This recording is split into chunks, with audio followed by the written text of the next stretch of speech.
ऐसे जल वर्षा आदि करते हुए, देखते हुए जीवन के यथार्थ के, संसार की विचित्रताओं को, यहाँ पर सुख भी है तो दुख का कारण भी विद्यमान है। यहाँ आदमी को सुख का भी बन सकता है तो दुख का कारण भी बन सकता है। ऐसे ही वासुपूज भगवान ने जब देखा, उन्होंने कहा कि इस प्रकार का कार्य करना मुझे उपयुक्त नहीं है। पूरे 18 लाख वर्ष तक कुमार काल में रहे। कितने वर्ष तक? 18 लाख वर्ष तक कुमार काल जिनका है। अब कुमार काल जैसे ही हुआ तो लोगों ने उनसे कहा कि अब आप किसका क्या करना चाहिए? आपका विवाह आदि करना आपके लिए बहुत ज़रूरी है। तो उन्होंने कहा भगवान को वैराग्य का कारण क्या है? तो उन्होंने किसी के निमित्त ने जाति स्मरण ही उनका विवाह का निमित्त कारण है।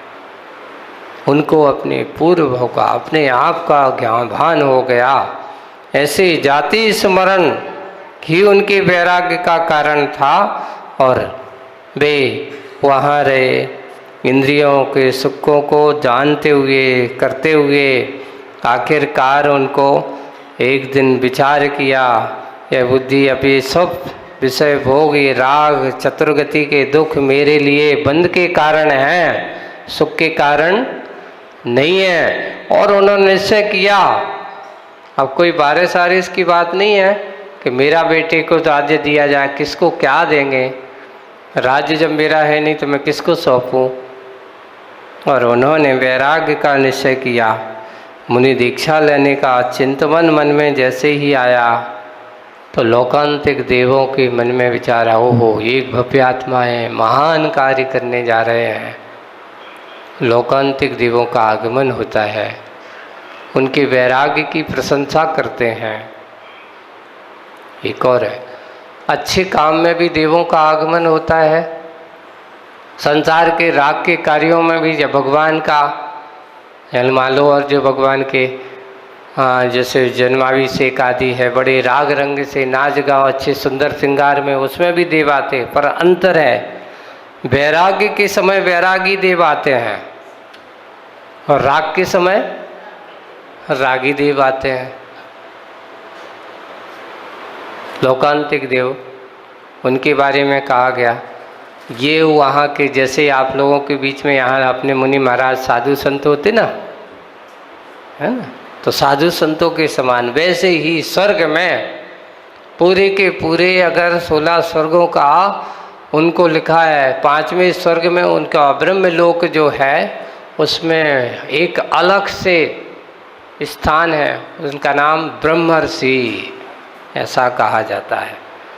जो आत्मा के ध्यान में लीन रहने वाले हैं, विषय भोगों से दूर रहने वाले हैं, ऐसे लोकांतिक देव, देवों में भी कैसे हैं?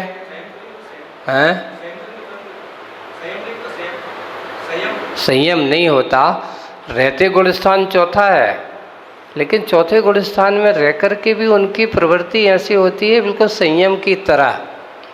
वहाँ 5वें गुणस्थान आदि की प्रवृत्ति हो नहीं सकती, वे मुनि नहीं बन सकते उस भाव में, पर मुनि बनने वालों की प्रशंसा जरूर करते हैं।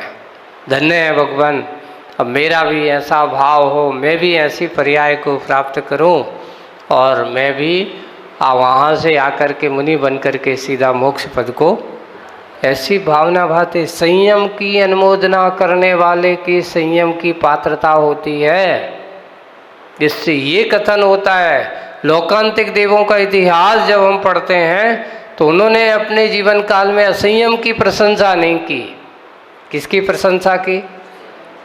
संयम की ही प्रशंसा की है।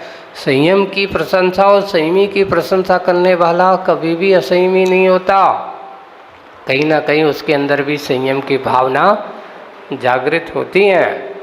वो भी अपने अंदर के वैरागी का, अगर वैराग की प्रशंसा करेगा तो एक दिन उसके अंदर भी ऐसे भाव आते हैं कि वह भी वैराग को प्राप्त हो जाता है। और वे लोकांतिक देव वहाँ से पूरी अपनी आयु करते हैं और यहाँ आकर के मनुष्य पर्याय को प्राप्त करके उसी भाव में मुनि बन करके सीधे कहाँ जाते हैं? मोक्ष चले जाते हैं। ये संयम की प्रशंसा का प्रभाव है। संयमी की उस अनुमोदना करने का प्रभाव है कि आज अपन उसको करते हैं तो अनुमोदना है। लोकांतिक देव कई लोग आकर के पूछते, महाराज जब इतने बैरागी हैं तो वे स्वयं क्यों नहीं बन जाते हैं? तो कभी कभार उसके अंदर की पात्रताएं उनके लिए बाधक बन जाती हैं। अब अपने यहाँ ऐसे कई जीव आ जाते हैं हम लोगों के पास कि महाराज जी अब मेरा कुल तो पवित्र नहीं है, लेकिन अब मेरी बुद्धि जागी है। बिरले होते हैं छोटे विख्यात, इतने असंख्यात देवों में लोकांतिक देवों की संख्या संख्यात ही है, कोई ज़्यादा नहीं है। 4-5 लाख के करीब करीब बीच में है। 4 लाख कुछ ऐसा शब्द दिया, एक फिगर है। इतने ही लोकांतिक देव होते हैं। अब असंख्यात देवों में कितने लोकांतिक देव हैं? अब यहाँ पर भी देख लो अपन, इतने सारे श्रावकों में कितने मुनि महाराज हैं? है ना? अगर आप लोगों के अगर हम कहें कि 1 या 1.5 करोड़ 2 करोड़ जैन समाज के लोग हैं, उनमें से मुनि महाराजों की संख्या 1000 के करीब ही है, तो कितना परसेंटेज क्या कहोगे? करोड़ में कहाँ 1000 की गिनती होती है? हाँ, तो इस प्रकार ऐसे ही अगर हम देखा जाए तो बिरले ही होते हैं जो जिनके अंदर ऐसे संयम के परिणाम जागते हैं।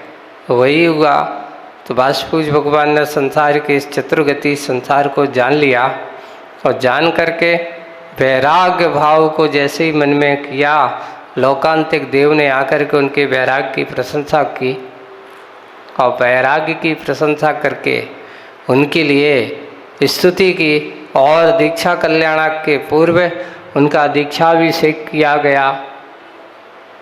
दीक्षाभिषेक हुआ और जाकर के उन्होंने वासुपूज भगवान ने मनोहर नाम के उद्यान में, कौन सी पालकी कौन सी है तो उन्होंने लिखा पालकी का नाम है, जिसमें भी बैठ कर के चंपापुर की ओर गए तो उनका नाम, तो उसमें लिखा है पुष्पयाम नाम की पालकी में, मनोहर उद्यान में।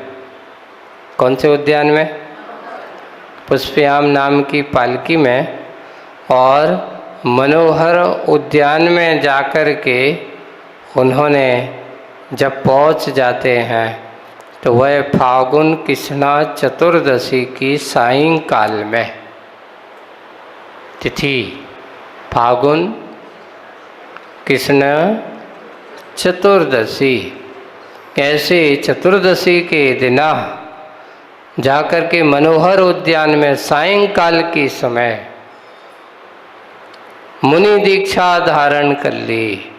और जैसे ही मुनि दीक्षा धारण करते हैं उसी समय कौन सा ज्ञान प्राप्त होता है उनको? मना पर्याय ज्ञान प्राप्त होता है।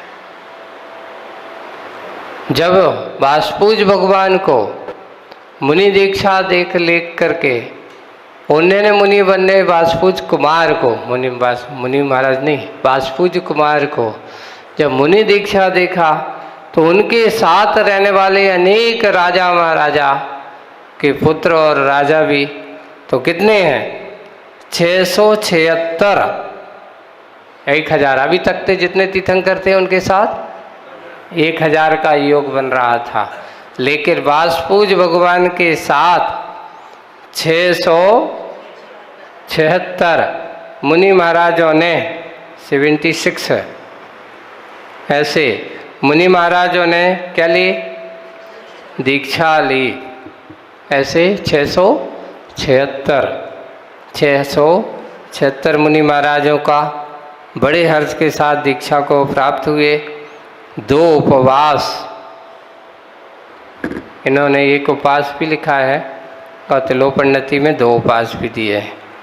यहाँ पर 2 ही उपवास लिखे हैं। 2 दिन के उपवास का नियम लेकर के चतुर्दशी के दिन उन्होंने, और दूसरे दिन आहार के लिए महाप्रभु, दीक्षा के बाद दूसरे दिन लिखा है अर्थात जैसे आज उपवास था तो दूसरे दिन वो तो उत्तर पुराण 1 दिन कह रहे हैं और तिलोपन्नति वाले 2 दिन में भी ऐसा लिख रहा है। तो महानगर में प्रवेश किया और जाकर के कांतिवान सुंदर राजा, जिनका नाम है सुंदर नाम के राजा, नाम ही उनका सुंदर है ना, सुंदर सुवर्ण के समान जिनकी कांति थी, इसलिए उनके सुंदर नाम के राजा के यहाँ उनका प्रथम आहार हुआ। किनका? वासपूज भगवान का, यानी वासपूज मुनिराज का भी। और ऐसे मुनिराज का आहार, प्रथम आहार उनका, पूरा का पूरा समय उनका व्यतीत हो रहा है। व्यतीत करते करते मुनि बन करके जगह जगह विहार चल रहा है। पूरे 1 वर्ष तक उनका छद्मस्त काल रहा। 1 वर्ष तक महाराज कहाँ कहाँ जगह जगह विहार करते रहे। और विहार करते करते वहीं पर महाराज तो रहे होंगे तो चंपापुर में इतना ही, ऐसा चंपापुर छोटा थोड़ी है, आसपास के एरिया में चले गए होंगे। वहाँ से राजागिरी और चंपापुर आबाद आसपास इतना विहार क्षेत्र बहुत रहा होगा। और 1 साल में इतना सब विहार करके वापिस कहाँ आ गए? दीक्षा वन में आ गए और वहाँ पर कदम वृक्ष के नीचे बैठ करके उपवास का नियम लेकर के बैठ गए। आज मेरा उपवास है, अब मैं समस्त प्रकार के कुछ नहीं करूँगा। ध्यान में लीन हो जाते हैं। और ध्यान में कौन से वृक्ष के नीचे? कदम वृक्ष के नीचे। कदम का पेड़ होता ना, कदम का पेड़, ऐसे कदम वृक्ष के नीचे उपवास का नियम लेकर के बैठ गए। माघ शुक्ला द्वितीया के दिन, माघ, अब यहाँ पे देखो फागुन है, फागुन कब आएगा? यानी लगभग 1 साल उनका हो गया। फागुन से अगर पर गिनती करते हैं तो यहाँ लिखा फागुन चतुर्दशी से चालू करो, कृष्णा चतुर्दशी है। और यहाँ उनको केवल ज्ञान कितना हुआ, कब होगा? माघ शुक्ला द्वितीया के दिन। तो माघ के बाद फागुन आता है, करीब 15 दिन का अंतर आ जाएगा। पूरा 1 साल ना होकर के 1 साल के भीतर ही उनको केवल ज्ञान, लेकिन कहने में 1 साल ऐसा ही लिया जाएगा। तो इस प्रकार करते हुए माघ शुक्ला द्वितीया की सायंकाल की वेला में विशाखा नक्षत्र में, कौन सा नक्षत्र है? जो जन्म नक्षत्र है, ऐसे विशाखा नक्षत्र में 4 घातिया कर्मों का नाश करके केवल ज्ञान प्राप्त कर लिया। ऐसे वासपूज भगवान बालयति, प्रथम बालयति, पहले बाल ब्रह्मचारी भगवान जिनका केवल ज्ञान होता है। सौधर्मेंद्र आदि इंद्रों ने आकर के उनकी पूजा अर्चना की, केवल ज्ञान कल्याणक मनाया। और भव्य कल्याणक महोत्सव मनाने के बाद वहाँ पर भगवान का जैसे ही विहार हुआ आसपास, और समूषण की रचना की। और समूषण की जब रचना हुई तो उनके समूषण में उनके गणधर कौन थे? तो धर्म नाम के प्रथम गणधर हैं, जिन प्रथम गणधर का नाम है धर्म। ऐसे 66 गणधर थे वासपूज भगवान के। 66 गणधर समूह से वंदित हैं। आओ, और कितने हैं? 1200 पूर्वधारी से घिरे हुए हैं, 39,200 शिक्षक हैं, 5,400 अवध ज्ञानी मुनिराज हैं, शिवारथ हैं, 6,000 केवल ज्ञानी उनके साथ थे। अब यहाँ पर एक और है, 10,000 एक और है तीर्थंकर। तीर्थंकर से नहीं मिलते, यानी एक तीर्थंकर दूसरे तीर्थंकर का कभी समय पहली बात तो होते भी एक समय में एक ही तीर्थंकर होता है, लेकिन तीर्थंकर के साथ अनेक केवली होने में कोई बाधा, सामान्य केवली। यहाँ पर लिखा है कि देखो, ये कहा जा रहा है कि उनके साथ 6000 केवली उनके साथ थे और 10,000 विक्रिया रिद्धि के धारण करने वाले मुनि महाराज उनकी शोभा बढ़ा रहे थे। 6000 मनः पर्यज्ञानी मुनि महाराज थे और उनके चरण का आदर करते थे। 4200 वादी मुनि महाराज थे, उनकी उत्तम प्रसिद्धि बढ़ा रहे थे। इस प्रकार सब मिलाकर के 72,000 मुनियों से सुशोभित थे। कितने मुनि महाराज? 72,000 मुनिराजों से सुशोभित ऐसा उनका समूसरण, दिव्य समूसरण था। और 1,06,000 सेना आदि, प्रथम आरिका का नाम क्या है? सेना। सेना का अर्थ ये 7 प्रकार की सेना नहीं, नाम के एक आरिका जिसका नाम होगा, जो प्रथम दीक्षा उसका नाम सेना आदि, पूरी की पूरी 1,06,000 आरिकाएं थीं और 2 लाख श्रावक सहित थे, 4 लाख श्राविकाओं से युक्त थे। ऐसे असंख्यात देव देवियों का स्तुति करने वाले त्रिंच भी जिनकी स्तुति करते थे, ऐसा समूसरण का वर्णन किया गया। ऐसे समूसरण के वैभव से युक्त वासपूज भगवान अब विहार करते करते बहुत समय हो गया, समय व्यतीत हुआ। भगवान ने इन सबको समस्त आर्यखंड में विहार किया। यहाँ पे ये लिखा कि केवल चंपापुर वहीं नहीं घूमे, न लिखा है समस्त आर्यखंड में विहार किया और विहार करते धर्म वृष्टि से संतप्त किया। क्रम से करते करते आखिर विहार करते करते पुनः चंपापुर नगरी में आकर 1000 वर्ष तक रहे।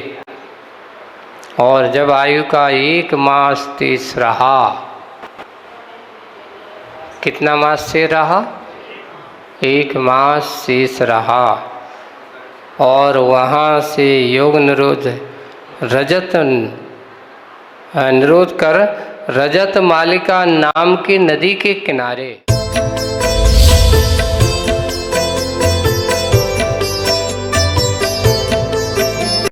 Oh